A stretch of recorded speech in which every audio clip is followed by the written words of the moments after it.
अभी हम देख रहे हैं एलसीसी, ये सोल साइंस के 10वां नंबर के लास्ट लाइन में आप देखिए लैंड कैपेबिलिटी क्लासिफिकेशन 3 करके लिखा है, ठीक है। उसके बारे में तो लैंड कैपेबिलिटी क्लासिफिकेशन बेसिकली होता ही क्या है land capability classification, LCC capability classification, तो किसी भी लैंड को उसके क्रॉप्स के चॉइस या क्रॉप्स के चॉइस प्लस उस लैंड को किसी भी क्रॉप्स के उपयोग के लिए हमारे लैंड को 8 भागों में क्लासिफाई करते हैं, उसी को बोलते हैं लैंड कैपेबिलिटी क्लासिफिकेशन। तो सबसे पहले क्या है डेफिनेशन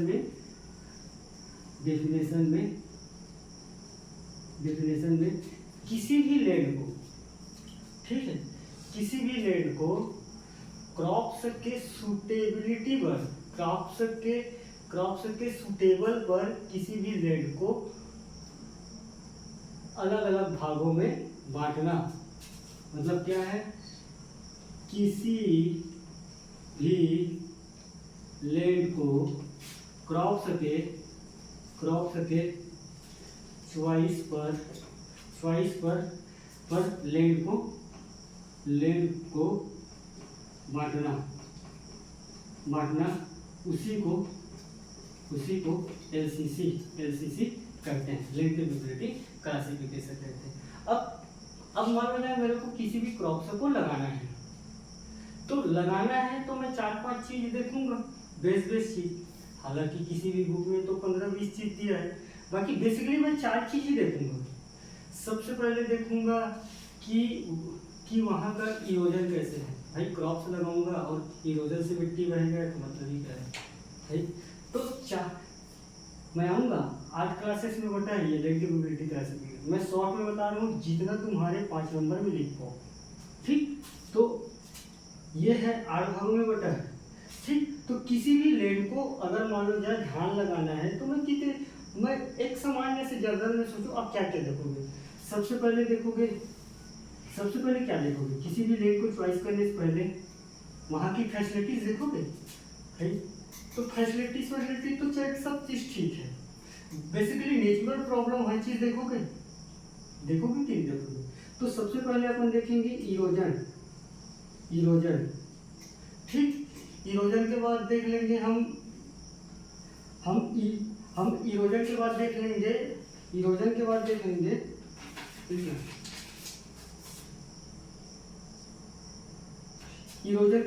लेंगे कि वहाँ वाटर लॉगिंग है कि नहीं है।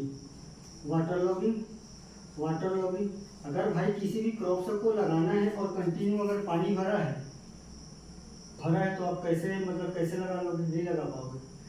तीसरा चीज देख लोगे कि सोइल की रूटिंग डेप्थ लोगे। रूटिंग डेप्थ से कहीं वहाँ पथरा है कि नहीं है।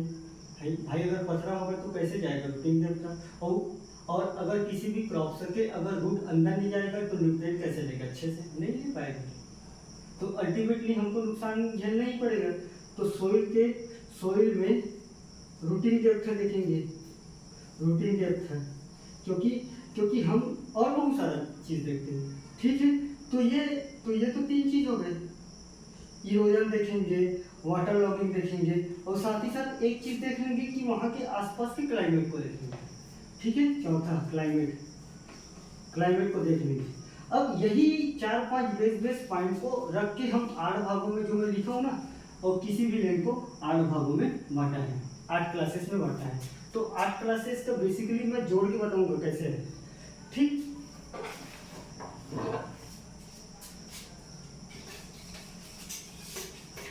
लैंड को 8 क्लासेस में देख। लैंड कैपेबिलिटी क्लासेस 3 कैटेगरी में बटा है और अंदर जाओगे तो कोई मतलब का नहीं है। मैं समझाने को तो मैं 1 घंटे 2 घंटे लगता ही है, इतना बता रहा हूँ, अब लिख लोगे 5 में, ठीक। तो इसका 8 भागों में बटा है। क्लास नंबर 1, ठीक, class number 1, class number 2, class number 3, class number 4, class number 5, class number 6, class number 7, class number 8। अब क्लास सामने लगाना है ना, एक में लगाया हूँ क्लास, यहाँ लिख देता हूँ सेम क्लास। तो जो फर्स्ट क्लास होगा, जो फर्स्ट क्लास है, क्लास नंबर फर्स्ट के जो भूमि है, जो भूमि है, क्लास नंबर फर्स्ट तक के भूमि है उसमें इरोजन प्रॉब्लम, ई के मतलब इरोजन ऊपर लिखा हूँ, अभी बताया था 4 फैक्टर, इरोजन, ठीक, water logging, water logging, water logging, water logging. तीसरा क्या बताया हूँ, सोइल के रूटिंग डेप्थ है, किसी भी क्रॉप से लगाएंगे तो उसका सोइल में रूट का डेप्थ है, रूट का डेप्थ है, डेप्थ। चौथा क्लाइमेटिकल कंडीशन, क्लाइमेट, क्लाइमेट। तो ये क्लास नंबर 1 के लैंड में ये चारों चीज का प्रॉब्लम बिल्कुल नहीं रहेगा, इरोजन का प्रॉब्लम नहीं रहेगा, और साथ ही साथ ये मैं क्या लिखूँ, वाटर, वाटर है तो वाटर, हाँ वाटर, ठीक, ये हो गया हमारा शॉर्ट फॉर्म वाटर का, ठीक। सोइल का रूटीन डेप्थ था, क्लाइमेट वहाँ के अच्छा है, तो इस प्रकार जो ऐसे लैंड जो किसी भी ये चारों प्रॉब्लम बिल्कुल से नहीं रहता है, और चारों प्रॉब्लम बिल्कुल से नहीं है, तो मिट्टी अच्छा ही है, ये मान के चलते हैं, ठीक है। तो क्लास 1 में चारों प्रॉब्लम नहीं है, तो उसका कलर है green colour, green colour, green colour का रहता है, इसको लिखना पड़ेगा ग्रीन कलर का, ठीक है। तो आप कैसे लिखना कि किसी भी लैंड को फर्स्ट क्लास में, क्लास नंबर 1 ऐसे लैंड जिसमें इरोजन प्रॉब्लम नहीं रहता, साथ ही साथ वाटर लॉगिंग कंडीशन नहीं रहता, साथ ही साथ हमारा जो क्रॉप का सिलेक्शन किए हैं किसी भी लैंड के लिए उसका रूटिंग डेप्थ अच्छे से होता है, मतलब वहाँ की सोइल अच्छा है और वहाँ की क्लाइमेट कंडीशन अच्छा है, तो ऐसे टाइप लैंड को फर्स्ट क्लासेस में रखा जाता है, उसको बोलेंगे क्लास नंबर 1 का लैंड। और इस लैंड का कलर रहता है ग्रीन कलर का, ग्रीन कलर से बेसिकली शो करते हैं जब स्टडी करते हैं लैंड कैपेबिलिटी क्लासिफिकेशन का, ठीक है। क्लास नंबर 2 जाएंगे, बेसिकली क्लास नंबर 2 जाएंगे तो हल्का हल्का प्रॉब्लम बढ़ते जाएगा, ठीक है। तो आप लिखना कि क्लास नंबर 2 में क्लास नंबर 1 से थोड़ा से हल्का से प्रॉब्लम रहता है। मान लो जाए यहाँ इरोजन हो रहा है, इरोजन नहीं हो रहा है तो यहाँ हल्का सा इरोजन हो सकता है, हल्का से रूटिंग डेप्थ कम जा सकता है, हल्का से क्लाइमेट कंडीशन, हल्का से टेम्परेचर अचानक से बढ़ सकता है, अचानक से कम हो सकता है, तो ये भी दिक्कत की बात है किसी भी क्रॉप को। तो कहीं ना कहीं क्लास नंबर 1 से लेकर ये चारों फैक्टर हल्का हल्का प्रॉब्लम होते नजर आएंगे, ठीक है। तो आप देख सकते हो क्लास नंबर 2 में ये चारों प्रॉब्लम हल्का हल्का रूप में दिखाई देता है, ठीक है।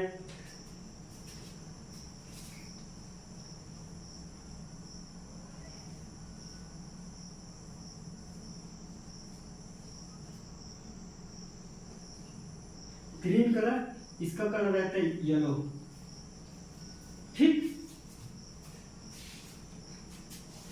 ठीक, इसका कलर रहता है येलो। ये हमारा शॉर्ट फॉर्म है, ये इसका कलर का GYRBDOBP, GYRBDOBP। अब जैसे कि क्लास नंबर 3 में जाएंगे तो क्लास नंबर 3 में जाने के बाद प्रॉब्लम की संख्या और बढ़ जाएगा, इसमें लीचिंग कंडीशन भी होता होगा, इसमें इरोजन थोड़ा से और ज़्यादा होता होगा, यहाँ की मिट्टी कम्पैक्ट होगा, मतलब सोइल के रूटिंग डेप्थ अच्छे से नहीं जाएंगे, यहाँ की क्लाइमेट कंडीशन तो और ही खराब होगा, कभी पानी गिरता होगा, टाइम से नहीं गिरता होगा, और जिस समय नहीं चाहिए उस समय गिर जाता होगा।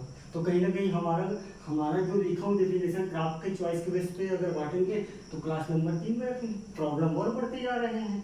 तो इसका कलर रहता है रेड कलर, ठीक, रेड कलर मतलब एक बेसिकली जो रेड कलर ऐसे, रेड मतलब आप समझ रहे हो खतरों की निशानी वाला, यहाँ खतरों की निशानी वाला, ये चारों बात को रख के, ठीक है, बात समझ में आ गया। ऐसी लिखना है, इरोजन प्रॉब्लम हल्का बढ़ेगा। तो तीसरा है रेड, ठीक है, तो रेड में थोड़ा खतरों के निशान आएगा तो हमारा इरोजन प्रॉब्लम बढ़ जाएगा, erosion problem, water logging condition बढ़ जाएगा, सोइल की रूटिंग डेप्थ बिल्कुल नहीं है, डेप्थ जा ही नहीं रहा है, पथरा आ गया है, ठीक है। क्लाइमेटिकल कंडीशन, क्लाइमेट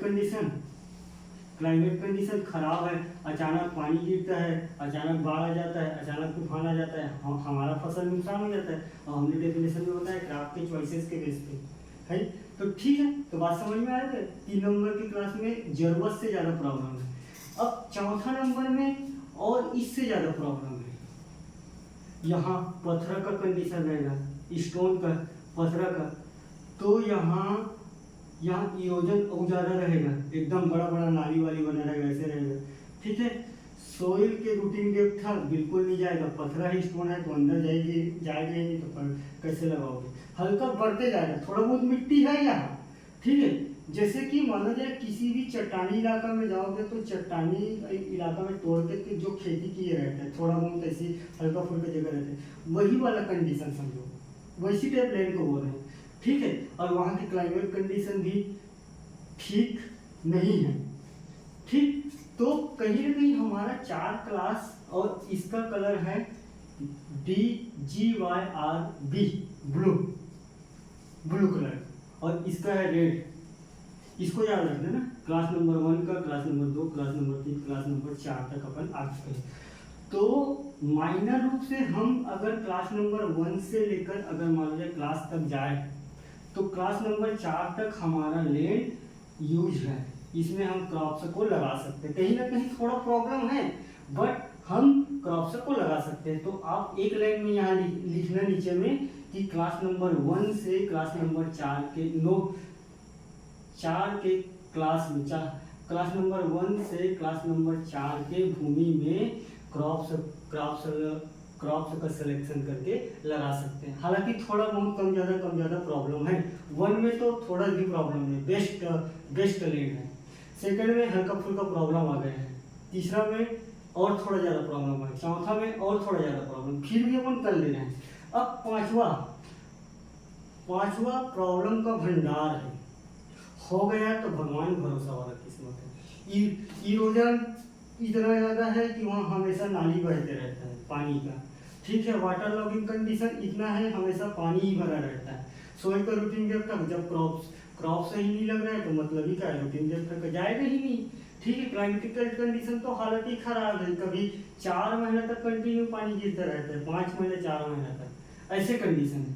तो 5वां नंबर का क्या है, dark green colour, dark green colour का है, तो यहाँ प्रॉब्लम का भंडार है। 6वां में और ज़्यादा प्रॉब्लम है, पूरा चट्टान है। अब चट्टान में तुम कैसे करोगे, क्रॉप से कोई सारी चीज़ का, चारों चीज़ का प्रॉब्लम रहेगा। ठीक है, तो ये भी अपन ले यूज नहीं कर सकते। 7वां नंबर का क्लास है। 7वां नंबर का क्लास बेसिकली जो आप कहीं अगर मान लीजिए कहीं घूमने जाते हो तो पत्थर चट्टान बड़ा बड़ा पड़ा रहता है ना, वैसी टाइप लैंड फॉर्म रहता है। और 8वां में तो पूरा पत्थर ही पत्थर रहता है, यहाँ मिट्टी वाला बात नहीं है। कलर हाँ, 6वां नंबर का कलर। 5वां का है डार्क ग्रीन।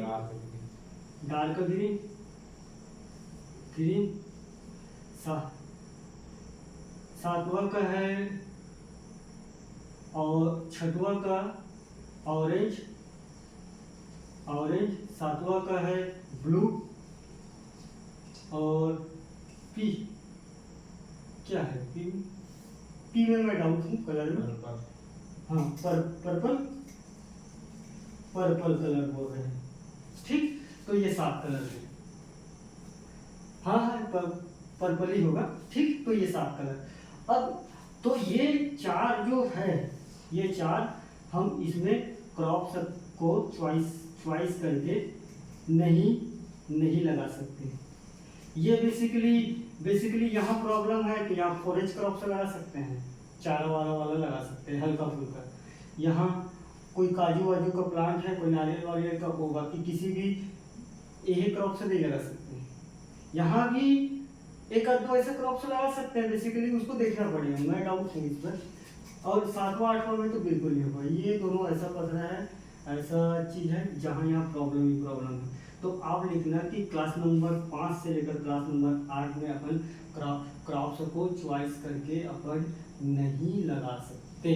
ये है लैंड कैपेबिलिटी क्लासिफिकेशन का आपका क्लास। अब लिखना कैसे है, एक लाइन में समझो कि क्लास नंबर 1 में सबसे बेस्ट लैंड होती है, इसमें इरोजन प्रॉब्लम नहीं होती है, वाटर लॉगिंग प्रॉब्लम नहीं होती है, इसमें लीचिंग प्रॉब्लम भी नहीं होती करके लिख लेना। और साथ ही साथ इसमें कंपैक्शन प्रॉब्लम नहीं होती है, साथ ही साथ इसमें रोटिंग रेखा अच्छे से जाता है, तो हमारा प्लांट अच्छे से न्यूट्रिएंट रहता है। और यहाँ का क्लाइमेटिकल कंडीशन अच्छा रहता है। क्लाइमेटिकल कंडीशन मतलब टेम्परेचर, ह्यूमिडिटी, रेनफॉल, और रेनफॉल के साथ साथ यहाँ स्नोफॉल, ये सारी चीज़ हमारे क्रॉप्स के अकॉर्डिंग होते रहता है। ये कम ज़्यादा, तो हमारे लिए सबसे बेस्ट उसी टाइप की लैंड है। ठीक है, तो इसको लिखना क्लास नंबर 1 में। ये सारी चीज़ का एक बेहतर फार्म में रहती है, तो हम बेहतर फार्म में क्रॉप्स का सिलेक्शन करके बेहतर फार्म में अपन ग्रो कर सकते हैं। अब जैसे सेकंड में जाते जाओगे, इधर से जाते जाओगे ना, तो जाते जाओगे तो हल्का हल्का ना प्रॉब्लम लिखते जाना। इसमें इरोजन प्रॉब्लम लिख देना, बट इसमें सोइल का रूट डेप्थ अच्छा है बट इरोजन प्रॉब्लम है करके लिख देना। ठीक है, क्लाइमेटिकल कंडीशन थोड़ा बहुत टेम्परेचर यहाँ अधिक आता है करके लिख देना। सेकंड में जैसे जैसे जाओगे तो कहीं ना कहीं प्रॉब्लम हल्का हल्का बताते चलना। और पांचवा में तो ऐसे बताना कि आप अपने हिसाब से, इसमें तो पूरा मतलब इरोजन होता है। यहाँ की क्लाइमेट में अचानक से बढ़ोतरी, अचानक से कमी दिखाई देता है, तो हम कैसे करेंगे चॉइस है। तो कहीं ना कहीं इस पर का क्लास नंबर 5वां के लैंड कैपेबिलिटी क्लासिफिकेशन हमारे लिए अच्छा नहीं है करके लिख देना। ठीक है, तो ये आपके सोचने के बेसिस पे छोड़ोगे, आप थोड़ा से प्रॉब्लम को बढ़ाते जाना सोच के। और क्योंकि कहीं ना कहीं आप बोलते हो ना फेंकना है करके, तो फेंकना यही है, आप समझ के फेंकना वहाँ। ठीक है, छठवां नंबर मैं कॉन्सेप्ट बता दे रहा हूँ। छठवां नंबर में थोड़ा मिट्टी रख लेना, हल्का फुल्का मिट्टी है करके समझना, और नीचे पूरे जमीन है। अब तुम सोच रहे हो कि तुमको क्या प्रॉब्लम आ जाती है, लिखना क्लास नंबर 6वां में ये प्रॉब्लम देखा गया। अब वो देखने थोड़ी जाएगा लैंड को, वो तो सिर्फ रिसर्च करके बैठा है चेक करने वाले। वो तो तुम जानते हो कितने रिसर्च तुम कर रहे हो, तुम भी तो स्टूडेंट हो, तो तुम रिसर्च। ठीक, 8वां नंबर 7वां नंबर में प्रॉब्लम का भंडार करना। यहाँ कुछ नहीं होता, मैं गारंटी दे रहा हूँ करके लिख के आना। अगर होता होगा तो तुम दिखलाओ करके बात करना, तुम दिखलाओ अगर होता होगा, हम तो नहीं देखे हैं ऐसे लैंड करके एकदम मुंह बना के लिख के आ जाओ। और ये कलर को ध्यान रखना ना, कलर। अब एक लाइन लास्ट में बता रहा हूँ कि क्लास नंबर ये किसी भी जॉब CAT BHU के लिए क्लास नंबर 1 से लेकर क्लास नंबर 8 के ओर जाने पे प्रॉब्लम का भंडार बढ़ रहे हैं। ये आता है ऊपर में देगा, LCC में प्रॉब्लम होता है। क्लास नंबर 1 से बनने पर प्रॉब्लम होता है, क्लास नंबर 4 से बनने पे अधिक प्रॉब्लम होता है, क्लास नंबर 3 से बनने पे प्रॉब्लम होता है। अब तुम समझ गए, क्लास नंबर 1 से 4 तक सूटेबल है, थोड़ा बहुत सूटेबल है। क्लास नंबर 5 से लेकर अधिक बनने पे अत्यधिक प्रॉब्लम है। ये आपके ऑप्शन पे डिपेंड करेगा। मैं इसको छोड़ता हूँ यहीं तक। ठीक है, दूसरा टॉपिक है आपके सिलेबस में है 10वां नंबर के सिलेबस का है, 10वां नंबर के नीचे का। ठीक, 10वां नंबर के सिलेबस में आपका सबसे नीचे लाइन देखिए, एरियल फोटोग्राफी। एरियल फोटोग्राफी में ये छोटा सा टॉपिक है, ठीक, उसको डिस्कस करेंगे।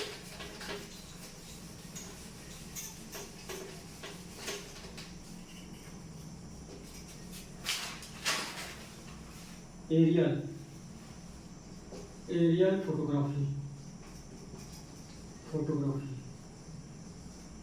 ठीक। आप मेरे से ये डिस्कस मत करवाना कि क्लास 10 नंबर का टॉपिक पूरा करो करके, ये मैं कतई 10-15 मिनट में डिस्कस नहीं कर पाऊंगा। उसके लिए मैं क्षमा प्रार्थी हूँ। इस पर मेरे को टाइम लगता है 2 घंटा। मैं 2 घंटे को मैं 10 मिनट में समेट के आपके साथ अन्याय नहीं कर सकता। ये आपके टीचर करे और ये आप उसके साथ करो। मैं इस पर मैं बिल्कुल नहीं बोलूँगा। मैं जिसमें वादा किया हूँ मैं उसको दे रहा हूँ, ठीक है। तो अगर आप सुनना चाहते हो तो टाइम दे देना, बेफिक्र आपको सुना दूंगा। आपको पढ़ने की जरूरत नहीं पड़ेगा, नोट से देखने की जरूरत नहीं पड़ेगा। ये मेरी वादा है। और ये सारी टॉपिक में आपको नोट से देखने की जरूरत नहीं पड़ेगी, ठीक। एरियल फोटोग्राफी, एरियल फोटोग्राफी मतलब आप क्या समझते हो? एरियल मतलब हवा, ठीक। तो बिना किसी चीज को टच किए बिना उसके बारे में इंफॉर्मेशन गैदरिंग करना। अब क्या चीज के बारे में इंफॉर्मेशन गैदरिंग कर रहा है, उसी को जानना है। तो किसी भी लैंड का बिना फिजिकल कांटेक्ट का वहां के बारे में कंप्लीट इंफॉर्मेशन लेना, ठीक। तो किसी भी लैंड फार्म का, किसी भी लैंडफॉर्म का इंफॉर्मेशन गैदरिंग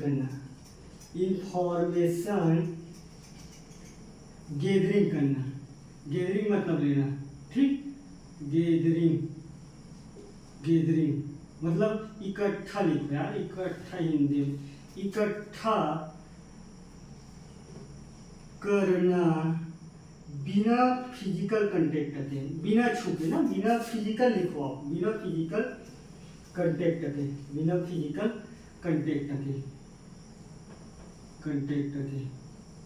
ठीक। ये क्या हो गया, ठीक, बिना फिजिकल कांटेक्ट के, तो उसी को बोलते हैं एरियल फोटोग्राफी। इसी को लिखना ना, तो मैं लिख रहा हूँ उसी को, तो इसी को एरियल फोटोग्राफी कहते हैं। अब इंफॉर्मेशन आप क्या लोगे किसी भी लैंड का, क्या इंफॉर्मेशन ले सकते हो, ये आप सोचो ना भाई कि वहाँ का सोइल कैसा है। सोइल साइंस में है तो आप देखोगे कि वहाँ का लैंडफॉर्म कैसा है। लैंडफॉर्म कैसा है का मतलब अभी मैं 8 क्लास बताया हूँ, नंबर 8वां नंबर का अगर क्लास है तो आप क्या वहाँ के बेस में आप सिलेक्शन कर सकते हो कि भी किसी भी क्रॉप को बता सकते हो कि इस एरिया में इस क्रॉप लगा सकते हैं। ऐसे ही होता है सेंट्रल मिनिस्ट्री में फोटोग्राफी द्वारा। जो तुम इमेज देखते हो ना, जो किसी भी नेता मंत्री लोग बोलते हैं कि इस रीजन करके बोलते हैं, इस रीजन के लिए ये क्रॉप्स के लिए हम ये बेनिफिट देने जा रहे हैं, तो वो किसमें इंफॉर्मेशन कराता है, aerial photograph with the help of satellite. किसका, सैटेलाइट कहाँ है, मैं जियोग्राफी का बात नहीं कर रहा हूँ, जियोग्राफी में जाऊँगा सिंक्रोनस सबस्टेंस, ये क्रोनस कहाँ रहता है, सैटेलाइट। तो with the help of satellite के माध्यम से, किसके माध्यम से इंफॉर्मेशन गैदरिंग करना है, सैटेलाइट के माध्यम से गैदरिंग करते हैं कि नहीं करते हैं।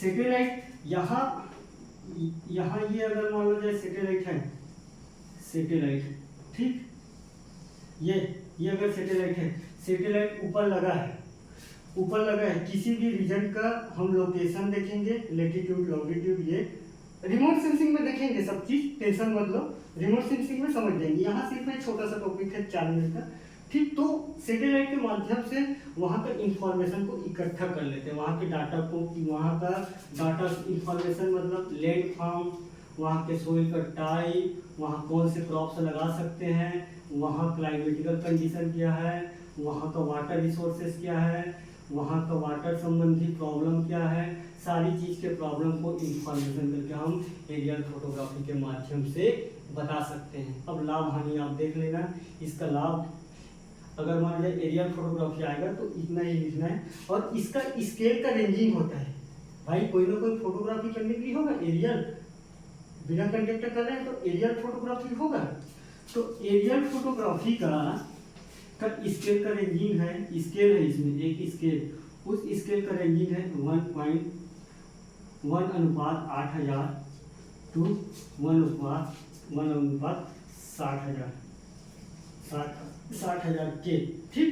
यहाँ तक स्केल का रेंजिंग। अब इसके द्वारा अपन क्या कर सकते हैं, हम लैंड यूज का प्लानिंग कर सकते हैं ना, लैंड को हम कैसे यूज करते हैं। अब सारी चीज हमको इंफॉर्मेशन मिल गए हैं, तो हम क्या कर सकते हैं, लैंड का यूज का प्लानिंग कर सकते हैं कि भाई अब प्लानिंग करेंगे कि वहाँ कौन सा क्रॉप्स लगाएंगे, वहाँ कैसा क्रॉप्स लगाएंगे, वहाँ की मिट्टी समझ गए हैं, कलर समझ गए, वाटर रिसोर्सेज समझ गए, क्लाइमेटिकल कंडीशन समझ गए, सारी चीज़ समझ चुके हैं। तो अल्टीमेटली हमारा ऑब्जेक्टिव क्या है, एरियल फोटोग्राफी का लैंड यूज का प्लानिंग करना है, ठीक है। यहाँ तक लिख लोगे, ठीक। तो यहीं तक रखते हैं।